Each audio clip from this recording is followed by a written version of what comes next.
Assalamualaikum warahmatullahi wabarakatuh. Perkenalkan, saya Yogi Ika Kurniawan, mahasiswa PPG dalam jabatan kategori 1, gelombang 2 tahun 2022 Universitas Negeri Semarang. Pada hari ini, 13 Juni tahun 2023, saya akan mempraktikkan pembelajaran untuk memenuhi persyaratan uji kinerja PPG dalam jabatan dengan materi menganalisis teks eksplanasi pada siswa kelas 11 di SMK Negeri 1 Kudus. Untuk lebih jelasnya, mari kita simak video pembelajaran berikut ini. Selamat menyaksikan. Selamat pagi, Assalamualaikum warahmatullahi wabarakatuh. Waalaikumsalam warahmatullahi wabarakatuh. Apa kabarnya? Alhamdulillah. Sudah sarapan semua? Sudah. Sebelum pembelajaran dimulai, berdoa menurut kepercayaan dan agama masing-masing. Berdoa dimulai. Hari ini ada yang tidak masuk? Ini. Masuk semua ya? Ya. Sudah siap menerima pelajaran dari saya? Ya. Kita akan belajar tentang menganalisis struktur dan kebahasaan teks eksplanasi. Masih ingat teks eksplanasi definisinya seperti apa kemarin? Ada yang masih ingat? Masih. Apa? Definisi dari teks eksplanasi. Silakan. Sebuah teks yang berisi penjelasan atas sebuah kejadian atau fenomena yang berkaitan dengan alam, sosial, ilmiah, dan juga budaya. Ya, sebuah teks yang berkaitan dengan kejadian alam, sosial, ilmiah, dan budaya. Oke, nah sekarang kita akan membedah tentang struktur dan kebahasaan teks eksplanasi. Sebelum kita membedah teks eksplanasi dan strukturnya serta kebahasaannya, kita buat kelompok dulu. Masing-masing kelompok 5 orang. Silakan membuat kelompok dari sekarang. 5 menit. Oke, kelompoknya sudah terbentuk semua? Sudah. Kita kasih nama kelompoknya masing-masing. Dari yang pertama, Sakura, Lili. Lili, boleh? Mawar, Abuja. Oke. Kemudian kalian akan saya bagikan teks eksplanasi, kalian baca. Sudah. Silakan baca 5 menit saja. Sudah semua ya? Sudah. Kalau sudah, saya akan menjelaskan tentang struktur teks eksplanasi. Karena apa? Karena teks yang saya bagikan tadi termasuk teks eksplanasi. Eksplanasi adalah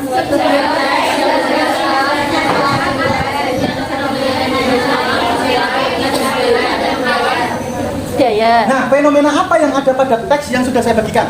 Banjir. Inilah strukturnya dari teks yang sudah kalian baca tadi. Ada 3 struktur. Struktur yang pertama adalah pernyataan umum. Struktur yang kedua, urutan sebab akibat atau urutan kejadian. Yang terakhir adalah interpretasi. Lalu, apa sih pernyataan umum? Apa sih pernyataan umum? Ya, menjelaskan tentang gambaran umum. Kemudian rangkaian kejadian. Ya, deskripsi dari beberapa paragraf Terkait sebab dan akibat. ya, sebab dan akibat. Kemudian interpretasi, menarikan kesimpulan. Sekarang kita bedah teks yang sudah kalian pegang tadi, yaitu teks Jakarta Rawan Banjir. Struktur pernyataan umumnya ada pada paragraf pertama yang bunyinya menjadi langganan banjir tiap tahunnya. pada kalimat pertama, paragraf pertama itu merupakan pernyataan umum. Kemudian dijabarkan lagi dalam kalimat-kalimat berikutnya. Banjir ialah keadaan di mana tanah tidak bisa meresap air sampai pada titik bawah. Itu adalah pernyataan umum. Struktur yang pertama dalam teks eksplanasi. Sekarang rangkaian kejadiannya ada pada paragraf berapa? Kedua sampai dengan paragraf keempat. Kejadiannya apa saja? Paragraf pertama. Kejadian pada paragraf pertama.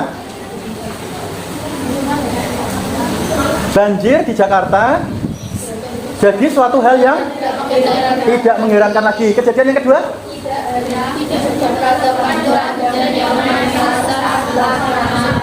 Tidak hanya disebabkan curah hujan yang lumayan besar serta berlangsung lama, banjir di kota Jakarta sendiri diakibatkan oleh sebagian aspek dan sistem irigasi yang kurang baik serta saluran air yang tersumbat. Kejadian yang ketiga.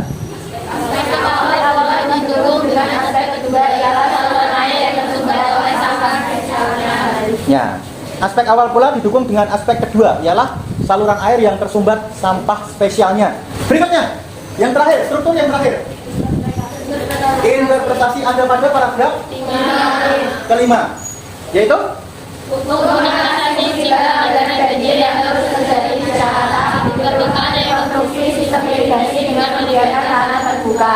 Nah, sistem irigasinya harus diperbaiki, kemudian harus ada banyak tanah terbuka, tidak boleh dibeton. Itu adalah interpretasi dari teks yang sudah kalian baca. Sekarang masuk pada kebahasaannya.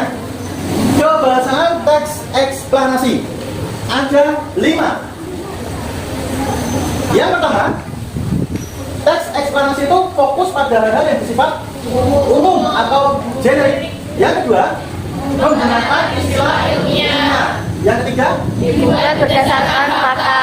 kemudian Menggunakan kalimat pasif. selanjutnya, Menggunakan kata kerja material dan relasional. yang terakhir, Menggunakan konjungsi kausalitas dan kronologis. menggunakan konjungsi kausalitas dan kronologi. Bersifat umum itu tidak menggunakan partisipan manusia. Teks eksplanasi menjelaskan fenomena secara keseluruhan. Yang maksudnya, teks eksplanasi itu menjelaskan sesuatu secara umum. Ketika menjelaskan tentang gunung, ya gunung pada umumnya, tidak pada satu gunung saja. Jadi kalau gunung meletus itu prosesnya seperti apa, bagaimana, itu ya pada umumnya seperti itu gunung karena meletus. Banjir itu seperti apa, ya pada umumnya seperti itu. Banjir itu tergenang air, kemudian sungai meluap. Itu secara umum seperti itu banjir. Tanah longsor juga sama. Dimanapun yang namanya tanah longsor, fenomena tanah longsor, ya tanah yang jatuh dari atas ke bawah. Itu secara umumnya begitu. Maksud dari fokus pada hal yang bersifat umum itu seperti itu. Tidak ada tanah longsor itu terus naik, itu tidak ada. Itu hal yang spesial, bukan umum lagi. Contoh, hal-hal yang bersifat umum pada 2 judul ini, manakah yang merupakan teks eksplanasi? Terjadinya gunung meletus. Terjadinya gunung meletus. Kenapa ini tidak menjadi teks eksplanasi? Tidak cocok untuk teks eksplanasi karena tidak menggambarkan sesuatu yang bersifat umum. Kalau gunung meletus kan umum ya? Ya. Nah, gunung meletus seperti itu. Kalau gunung Merapi, ada kata Merapi itu kan khusus. Meletus lagi warga siap mengungsi. Kalau di Merapi itu meletus warga mengungsi. Kalau di Tambora, kalau meletus warga mengungsi tidak? Tidak, karena kiamat. Kalau Tambora meletus kiamat. Pada kaidah kebahasaan yang berikutnya menggunakan istilah ilmiah. Teks eksplanasi menjelaskan sebab akibat dan proses terjadinya suatu fenomena, baik fenomena sosial maupun fenomena alam yang merupakan hasil penelitian. Sehingga banyak sekali menggunakan istilah-istilah ilmiah. Contoh istilah ilmiah: erupsi, magma, lava, alkohol. Terus apa lagi? Kalau di perbankan syariah, istilah ilmiahnya apa? Mudorobah, murabaah, murabaah, wadiah. Nah, itu istilah ilmiah yang ada di perbankan syariah. Sedangkan ini adalah istilah ilmiah yang ada di IPA, ilmu pengetahuan alam. Ada erupsi, magma, dan lain. Ini istilah itu ada istilah umum dan istilah Usul. Kalau di teks eksplanasi menggunakan istilah umum dan Usul. umum boleh, khusus juga Boleh. Apa sih istilah umum itu? Istilah umum adalah istilah yang berasal dari bidang tertentu karena dipakai secara Luas. jadi unsur kosakata umum. Misalnya anggaran, belanja, pakar, evaluasi, itu dipakai secara umum di bidang apapun, di bidang ekonomi, di bidang sosial, di bidang politik. Kita ada anggaran belanja, pakar, dan evaluasi. Sedangkan istilah khusus, istilah yang maknanya terbatas pada bidang tertentu saja. Contoh, istilah yang ada di bidang biologi antara lain anatomi, embrio, insekta, transplantasi, antioksidan, asimilasi, genetika. Kalau di perbankan saya tadi sudah disebutkan ya, Iya, Pak. wadiah, mudorobah, Murabah. riba. Kaidah kebahasaan yang ketiga, teks eksplanasi dibuat berdasarkan Fakta. Penjabaran dari fakta adalah hal atau keadaan atau peristiwa yang merupakan kenyataan sesuatu yang benar-benar ada atau terjadi. Ciri-cirinya ada 8. Yang pertama, dapat dibuktikan kebenarannya. Yang kedua, berisi data-data yang sifatnya kuantitatif atau berupa angka, dan kualitatif berupa kenyataan. Yang ketiga, mempunyai data yang akurat baik waktu, tanggal, tempat, dan peristiwanya. Kemudian yang keempat, dikumpulkan dari narasumber yang terpercaya. Yang kelima, bersifat objektif, yaitu data yang sebenarnya, bukan dibuat-buat, dan dilengkapi dengan gambar objek. Yang keenam, biasanya dapat menjawab rumus 5W1H. Kalau fakta itu pasti bisa menjawab rumus 5W1H, yaitu apa, siapa, kapan, mengapa, di mana, dan Bagaimana? Yang ketujuh, menyatakan kejadian yang sedang atau telah dan pernah terjadi. Sedang, telah, dan pernah terjadi. Kemudian yang keberapa, informasi berasal dari kejadian yang sebenarnya. Itu ciri-ciri dari fakta. Sedangkan teks eksplanasi dibuat berdasarkan fakta. Itu menurut kaidah kebahasaan yang ketiga. Ciri fakta dalam kalimat. Sekarang kita mencari fakta dalam kalimat. Dalam kalimat itu pasti memiliki data yang akurat. Data yang akurat itu bagaimana? Data yang dapat berupa bilangan statistik, tanggal, dan waktu kejadian, maupun hal lain yang telah terverifikasi. Itu pasti akurat. Itu ciri fakta dalam kalimat. Kemudian bersifat objektif seperti tadi. Pernyataan yang terdapat di dalamnya bersifat umum dan telah diakui kebenarannya oleh banyak pihak, khususnya badan atau lembaga yang resmi. Sifatnya objektif. Jadi fakta dalam kalimat selain akurat harus objektif. Yang terakhir harus benar-benar terjadi. Benar terjadi berarti seseorang bisa melihatnya dengan mata kepala sendiri ataupun mendengar laporan beritanya dari orang yang berwenang. Itu salah satu ciri fakta dalam kalimat. Kita belajar menentukan fakta dalam kalimat. Pada kalimat 1, 2, 3, dan 4, manakah yang merupakan fakta? 2 dan 4. Kenapa 1 dan 3 tidak merupakan fakta? Ya, tidak ada data akuratnya, betul. Jadi yang 1 dan 3 itu salah. Yang tepat adalah 2 dan 4. 2 dan 4. Gempa bumi ini menyebabkan 5 orang meninggal dunia, 20 orang luka berat, dan 51 orang luka ringan. Keakuratannya ditunjukkan dari 5 orang meninggal, 20 orang luka berat, dan 51 orang luka ringan. Sedangkan yang nomor 4, ya, keakuratannya bisa dilihat dari 10 km per jam. 100 km per jam. Typo, salah sedikit tidak apa-apa. Berikutnya, kaidah kebahasaan yang keempat, teks eksplanasi menggunakan kalimat pasif. Kita lihat ada 2 jenis kalimat.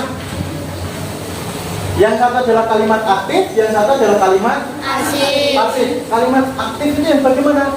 Kalimat yang subjeknya melakukan suatu perbuatan. Sedangkan kebalikannya, kalimat pasif adalah kalimat yang subjeknya dikenai suatu perbuatan.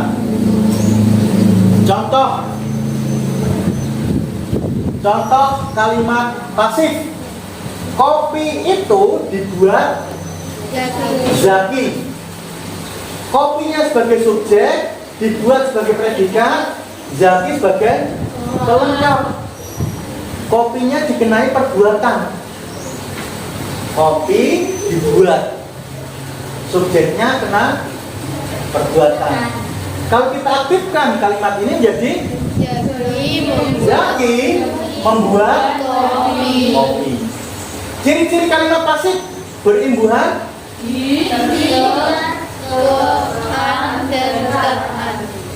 yaitu predikatnya berupa kalimat berimbuhan di, ter, kean, dan teran. Contoh yang kedua, sikapnya sangat keterlaluan. Predikatnya berimbuhan kean. Sehingga contoh yang kedua adalah kalimat pasif juga. Jadi kalimat pasif yang kedua, predikatnya bisa berupa kata ganti. Contoh, kopi itu saya buat dengan sepenuh hati. Predikatnya berupa kata ganti orang atau pronomina. Saya buat. Sehingga pada contoh yang poin kedua, kalimat merupakan kalimat pasif. Gitu. Kalau diaktifkan jadi saya membuat kopi itu dengan sepenuh hati. Gitu. Yang kelima, kaidah kebahasaan yang kelima, yaitu menggunakan kata kerja material dan relasional. Kata kerja material itu yang seperti apa toh? Kata kerja material adalah kata kerja yang menunjukkan aktivitas fisik yang dilakukan dengan nyata. Misalnya berjalan bekerja. Contohnya? Jadi mencuci baju. Jadi predikatnya bisa dilihat secara kasat mata. Aktivitas fisiknya itu terlihat. Jaki mencuci baju. Jaki menyetrika baju. Jaki menjemur baju. Semuanya adalah kata kerja material. Berikutnya kata kerja relasional adalah kata kerja yang berfungsi antara subjek dan pelengkap. antara subjek dan Pelengkap. Contohnya Zaki adalah anak tertua. Zaki sebagai subjek adalah sebagai predikat, anak tertua adalah sebagai pelengkap. Nah, ini adalah kata kerja relasional menghubungkan antara subjek dan pelengkap. Menggunakan konjungsi kausalitas dan kronologis. Konjungsi kausalitas itu apa? Kondisi yang menunjukkan hubungan sebab akibat. Konjungsi yang menunjukkan hubungan sebab akibat. Contohnya?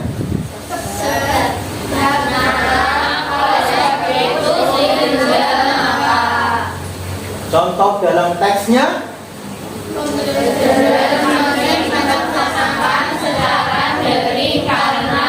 Pandemi COVID-19 belum selesai.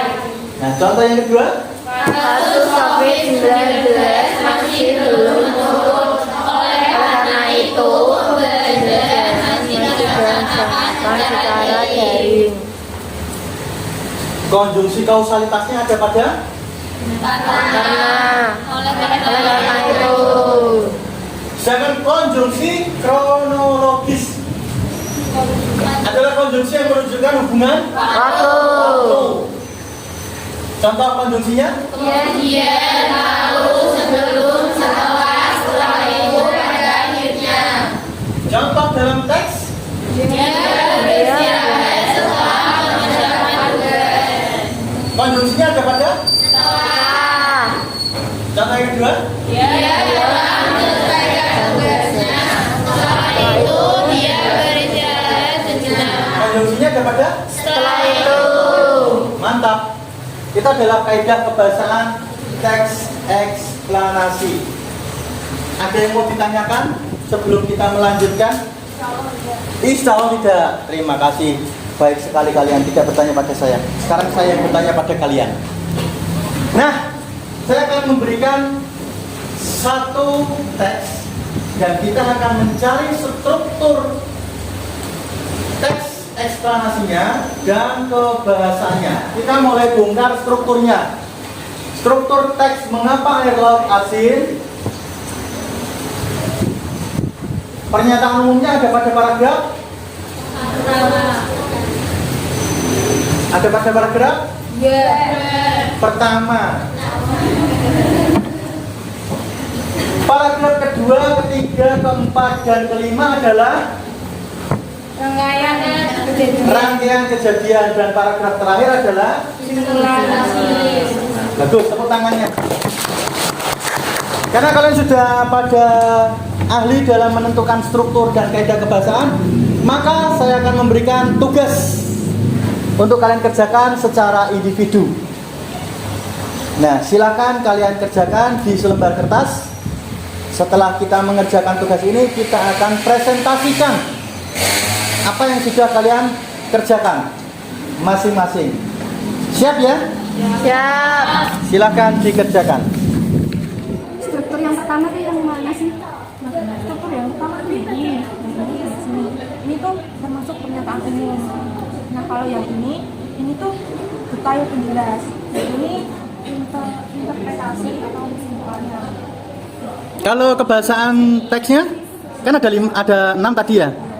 Nah, yang pertama menggunakan Kalimat pasif. kalimat pasif. Kalimat pasif biasanya diawali dengan kata kerjanya diawali di atau terjadi, terpukul, terjatuh gitu. Gitu ya. Kemudian setelah kalimat pasif apalagi? Apalagi ada 6 tadi. Satu kalimat deklaratif sama kondisinya tuh kondisi kausalitas sama kondisi Temporal ya, berarti temporal. Sudah ada semua di dalam paragraf yang kamu buat? Sepertinya ada. Terima kasih. Sudah selesai? Nah, kalau sudah selesai coba simpulkan. Teks yang sudah kamu buat itu sesuai dengan struktur teks eksplanasi. Coba. Yang ini pernyataan umum. Kejadiannya ini kejadian 1, kejadian 2, kejadian 3. Ya, betul. Interpretasi. Jadi struktur teks eksplanasi yang sudah kalian buat itu sudah masuk semua, sudah tercakup semua. Oke. Sekarang struktur kebahasaannya ada 5 tadi.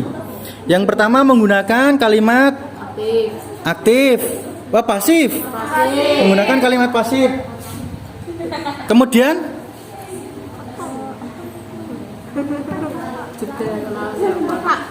konjungsi temporal. Coba cek lagi. Sudah semua? Sudah. Kalau sudah, kita simpulkan hasil analisis kalian terhadap teks yang sudah saya bagikan. Ada yang mau menyimpulkan, maju ke depan? Silakan. Ya, silakan. Boleh? Sesuai dengan struktur dan kaidah kebahasaannya. Strukturnya dulu sekarang. Jadi pada teks yang diberikan Pak Yogi, pernyataan umumnya itu terdapat pada paragraf pertama, lalu rangkaian kejadiannya terdapat pada paragraf kedua hingga keempat, dan yang terakhir interpretasinya itu terdapat pada paragraf kelima. Ya, bagus. Tepuk tangan. Ada yang berbeda dari pendapatnya temanmu? Semuanya sama?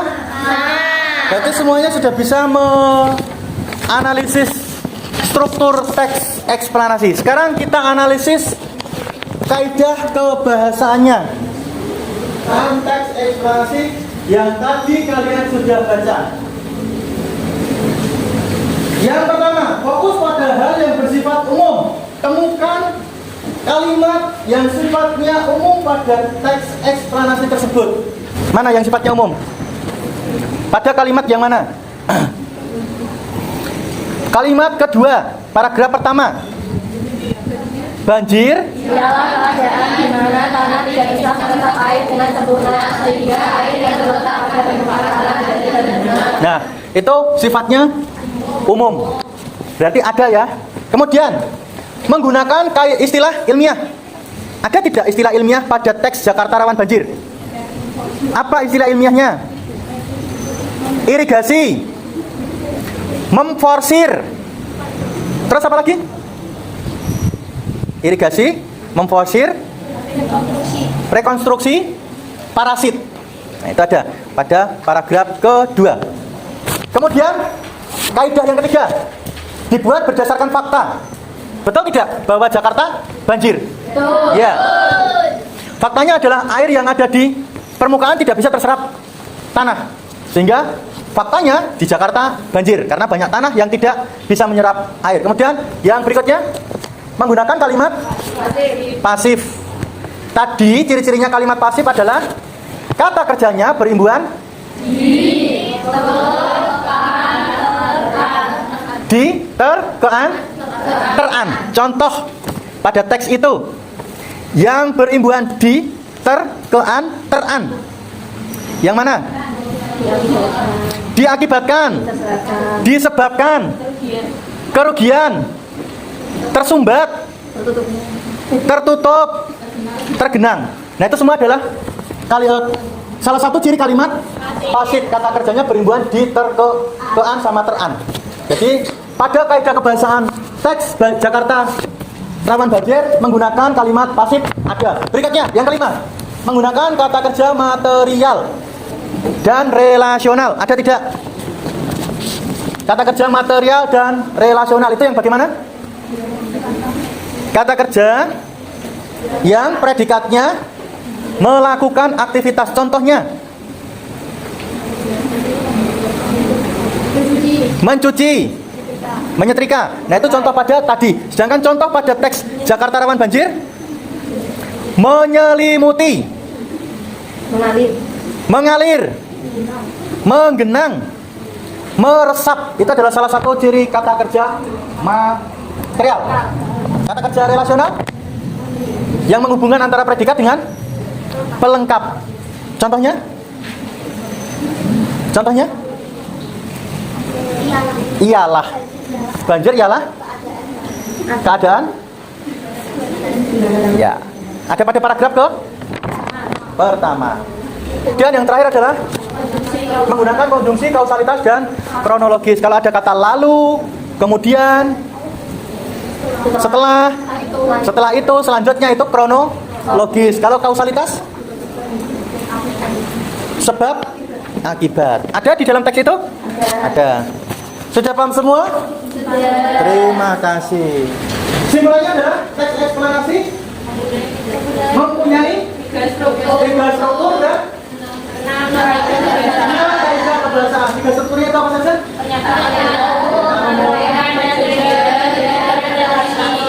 Kaidah kebahasaannya? Menggunakan kalimat pasif, menggunakan dapat peserta menggunakan kata kerja material dan relasional bersifat informatif. Yang terakhir? Sifat. Ada yang mau ditanyakan? Tidak? Kita sudah paham semua tentang struktur teks eksplanasi dan kaidah kebahasaan teks eksplanasi. Saya ingin mengucapkan terima kasih karena kalian memperhatikan dengan baik, bekerja sama, saling membantu, saling menolong, dan kompak dalam kelompok. Sekarang tugas terakhir adalah bisa dikerjakan di rumah, yaitu membuat teks eksplanasi secara mandiri dari hasil mengamati fenomena yang ada di sekitar kalian. Sanggup? Sanggup. Tunggu kami minggu depan. Terima kasih. Dan kita akhiri pembelajaran. Tapi sebelum kita mengakhiri pembelajaran kali ini, apakah kalian merasa senang? Senang. Kenapa kalian merasa senang? Kenapa bertemu saya? Apakah kalian senang dengan menggunakan media PowerPoint? Senang. Kenapa senang? Mantap. Menambah ilmu. Lebih paham menggunakan media ini atau pakai konvensional? Pakai PowerPoint. Oke, terima kasih. Semoga kalian jadi anak yang soleh-solehan. dijauhkan dari kemaksiatan, kesyirikan, serta penghinaan dari kedua walidayah. Wassalamualaikum warahmatullahi wabarakatuh. Waalaikumsalam warahmatullahi wabarakatuh. Terima kasih Pak. Menurut kepercayaan dan agama masing-masing, berdoa dimulai.